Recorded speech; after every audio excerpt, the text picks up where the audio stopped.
야, 돈이 전부냐? 라고 이렇게 얘기하는 사람도 있지만 저는 돈이 우선이라고 생각해요. 맞잖아요. 왜 돈을 이렇게 벌고 싶은 거야? 왜 이렇게 부자가 되고 싶은 거야? 라고 했을 때 가장 기본적인 건 인간의 생존 본능 때문에 그렇게 하고 싶은 거예요. 그럼 그 돈은 어떻게 벌어야 하는지 알아야겠죠. 제가 지금까지 일하면서 저만의 부의 프로세스 3단계를 만들었어요.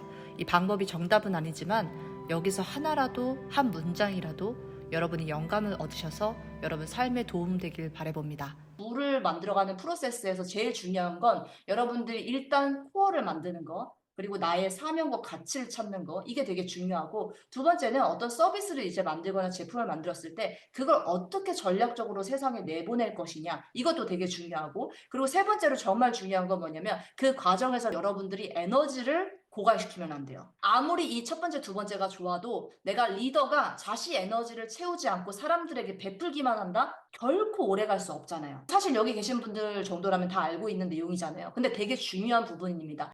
여러분, 인생에서 가장 큰 기쁨이 뭔지 아세요? 가장 큰 기쁨이 뭐냐라고 하면은요, 여러분들이 가장 중요하게 여기는 목적을 위하여 자신이 쓰이는 거예요. 사업을 진짜 크게 하는 사람들은 전 철학가라고 생각을 하거든요. 물건을 파는 여러 가지의 형태가 있겠지만 여러분들이 돈을 크게 벌고 싶다라고 하면은 철학적인 사고가 분명히 있어야 된다라고 생각을 하고 여러분들만의 철학이 분명히 있어야 돼요. 돈은 어떻게 벌리냐라고 생각해보면 제가 연구한 바로는 그래요. 돈은요, 내가 내 이익만 취했을 때 돈이 나한테 오지 않고 내가 다른 사람들을 위해서 무언가 할 수 있을 때 돈이 됩니다. 근데 잘 생각해보세요, 여러분. 돈을 벌려면 분명히 가치를 줘야 되잖아요, 사람들한테. 온라인 비즈니스도 그렇고요, 오프라인 비즈니스도 똑같거든요. 오프라인 비즈니스에서도 처음에 가치가 없잖아요. 그러면 사람들한테 뭔가 서비스하는 걸 줄여요. 대부분의 대표들이 그렇게 해요. 근데 내가 철학이 있잖아요. 그러면은 그걸 지킬 수가 있어요. 그러니까 철학이 왜 중요하냐라고 만약에 누군가 질문을 한다면 저는 이렇게 대답할 수 있을 것 같아요. 철학이 중요한 이유는요, 돈이 안 되는 시간을 버티게 만들어줍니다. 근데 그 시간을 넘겨야지만이 큰 돈을 벌 수 있거든요. 근데 여러분들이 앞으로 사업을 하시면서 또는 어떤 작은 비즈니스라도 시도하게 된다면 분명히 그런 시점이 오실 거예요. 사람들한테 더 베풀어야 되고 더 줘야 되고 가치를 세상에 줘야 되는 시점이 있을 텐데 그때 내가 철학이 없으면 그 기간을 버티기가 정말 힘듭니다. 여러분들 꿈 그리고 목표 그리고 목적을 먼저 정해야 된다라고 말씀드리는 게 그걸 정해야 나의 코어 가치가 나와요. 이번 달에 안 끝날 수도 있어요. 근데 괜찮아요. 아침에 일어나서 인생의 나의 목적이 무엇인지 사명이 뭔지 정확하게 뚜렷하게 명확하게 나오지 않더라도 그걸 글로 한번 적어서 다음번에 올 때 그걸 가지고 오세요. 이해가 되셨죠? 사람들이 공부가 제대로 안 돼 있기 때문에 자꾸 다른 사람들한테 물어보죠. 저 요즘에 우울해요. 슬럼프인 것 같아요. 무기력해요. 그거 그 사람한테 물어보면 무슨 답을 얻을 수 있어요? 근데 자기가 많이 알잖아요? 무기력하다고 얘기할 필요가 없는 거예요. 왜냐면 내가 어떤 상황인지를 아니까. 그러니까 내가 스스로 답을 구하고 답을 찾아서 해결을 하는데 그래서 저는 공부를 해야 된다 생각해요. 자기가 선택할 수 있는 힘이 커져야 되거든요.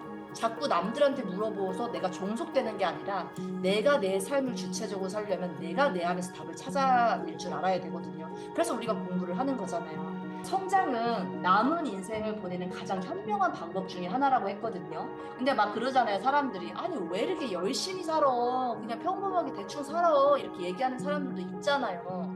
아니요. 우리는 그렇게 사는 게 더 힘든 사람들인 거예요.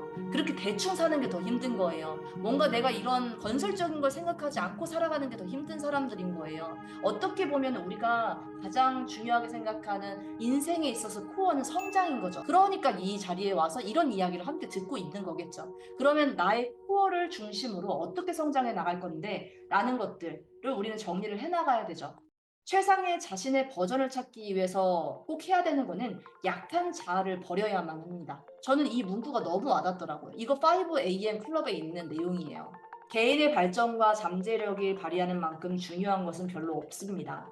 톨스토이는 세상을 바꿀 생각은 누구나 하지만 자신을 바꾸려는 사람은 아무도 없다라고 하죠. 저는 여러분 이런 생각을 굉장히 믿거든요. 제가 정말 열심히 해서 좋은 느낌으로 변하면 여러분들한테 영향이 갈 거잖아요. 제 옆에 있는 사람들한테. 그죠? 근데 애기 그 정도야? 라고 생각하지 않는 게 그냥 내가 한 사람 변하니까 저희 회사 직원들이 다 변하더라고요. 그리고 저희 주변에 있는 커뮤니티에 있는 멤버들도 다 좋은 사람들만 막 와. 그리고 그 사람들이 좋아지니까 그 사람들 주변에 똑같은 역할이 생길 거고 그 사람들도 주변에 똑같은 역할이 생길 거고 그래서 한 사람의 변화는 굉장히 파급력 있다라고 저는 생각을 해요.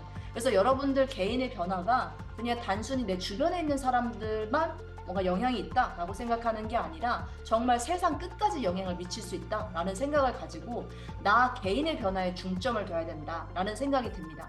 우리가 굉장히 불행해지는 시점이 언제예요? 여러분들 다 아시잖아요. 남편 그리고 자식 내가 통제하려고 할 때 불행해지잖아요. 근데 잘 생각해 보세요. 나도 내가 통제가 안 되는데요. 아침에 저희 훈련소에 계신 분들도 많으신데 아침에 내일 일어나야지 분명히 결심하고 들어왔지만 나 통제 안 될 때 너무 많잖아요 사실. 근데 남을 통제하려고 하면 우리가 얼마나 불행해지겠어요. 여러분들 정말 최고가 되겠다라는 결심을 한번 해보세요. 그게 어떤 분야든 상관없습니다. 여러분들이 최고가 되겠다라고 저는 지금 결심하셨으면 좋겠어요. 한번 해보세요. 저 어차피 목소리 안 들리니까 나는 최고가 될 거다. 최고의 경지, 나의 최고의 버전이 될 거다라고 이렇게 얘기를 해보는 거예요. 해보세요. 예언자를 몇 년 동안 이 사람이 수정했다고 했어요. 4년. 4년 동안 책을 쓰고 매일 들고 다니면서 그거를 한 단어 한 단어를 정갈하게 다듬었는데 이 사람이 이런 얘기를 했잖아요. 한 단어 한 단어가 내가 전달할 수 있는 최선인지 확실히 정확히 하고 싶었다라고 이야기하시거든요. 보수들은 이런 생각을 한다는 거예요.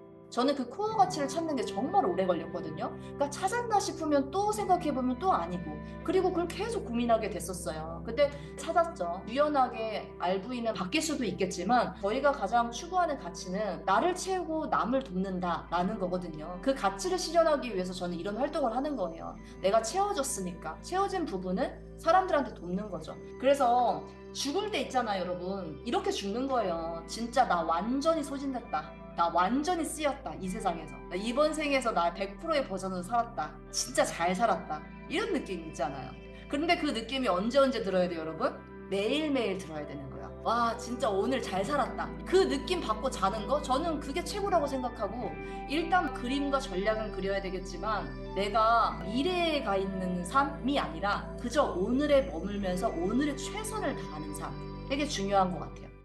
홍진경 딸이 사업을 하는데 홍진경이 그러는 거예요. 너 이거 사업하는데 너 컨셉이 뭐야? 이렇게 물어봤어요. 엄마 나는 이거 팔면 다 기부할래 이래요. 여기에서 잘못된 점이 있어요. 뭘까요? 여러분 딸이 막 다 기부한대. 그럼 어떻게 할 거예요? 뭔가 철학이 있으니까 사명이 있으니까 기부해야지 이렇게 생각할 수도 있는데 자 보세요. 홍진경이 이렇게 얘기합니다. 넌 틀렸어. 너 그거 다 기부하면 넌 지쳐서 못해 라고 이야기를 해요. 맞죠? 남들한테 주는 것도 맞는데 호의가 있으니까 철학이 있으니까 그냥 무조건 베푼다? 그거는 그 사람이 지쳐서 할 수가 없어요. 돈이 중요한 게 아니고요. 사람이 그래요. 그리고 사람들은 그렇게 하는 거에 가치를 크게 못 느껴요.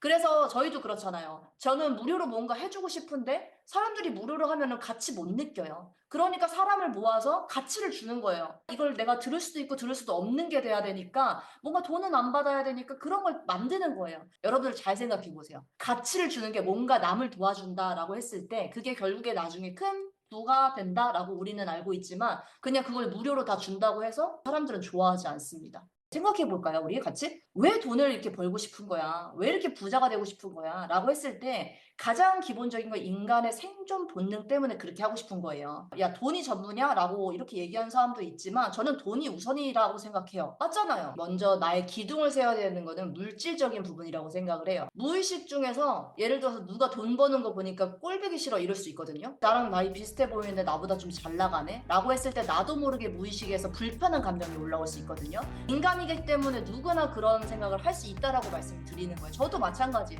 할 수 있지만 그거는 가장 큰 불을 막는 잠재의식이에요. 여러분들 그거 알아차리셔야 되고요. 그거 흘려보내셔야 돼요. 그리고 뭘 해야 돼요 여러분? 리멤버 하시는 거예요. 나의 최상의 버전으로 돌아오시는 겁니다. 다른 사람의 버전에 자꾸 눈길을 가지 말고 볼 수 있죠. 아 저렇게 하는구나 벤치 할 수 있죠. 그런데 언제나 나의 버전으로 돌아오셔야 돼요.